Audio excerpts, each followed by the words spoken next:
करतोय हे 4.5 लाख जनतेचा प्रतिनिधी किंवा मावळ तालुक्याचा एक प्रतिनिधी याचं भान ठेवून आणि जबाबदारीनं मी प्रत्येक वक्तव्य करत असतो।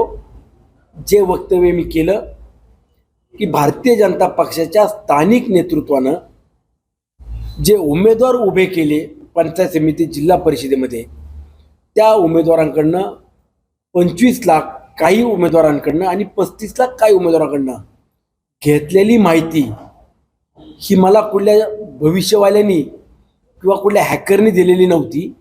जे उमेदवार पराभूत झाले त्यांच्या भावानी आणि त्यांच्या सहकार्याने मला ही माहिती दिली, ती पुराव्यानिशी दिली, बँक डिटेलनिशी दिली, कुणाच्या खात्यावरती किती तारखेला पैसे दिलेत आणि कोण कोण व्यक्ती आमच्याकडे हे सगळे ईव्हीएम हॅक करतो हे सांगायला आले, त्यांची नावं माझ्याकडे त्यांनी दिली।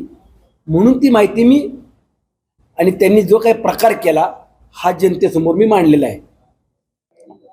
तुम्ही तक्रार करायची गरज नाही, आम्ही तक्रार तुमच्या अगोदर त्या ठिकाणी सगळी व्यवस्था केलेली आहे। काय उद्योग या तालुक्यात चालू आहे, कशा पद्धतीने घर बुडवायचं काम या तालुक्यात चालू आहे।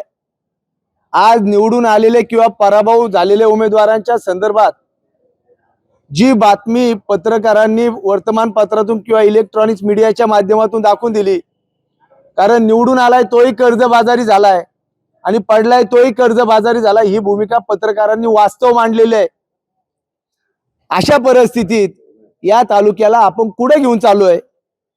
तालुक्यातला कार्यकर्ता उद्ध्वस्त करण्याचं काम कोण करतंय? पैसे कोण गोळा करतंय? आज आमचं स्पष्ट आहे की या भूमिकेच्या माध्यमातून आपण अनेक उमेदवारांकडून मोठ्या प्रमाणात रक्कम गोळा केली।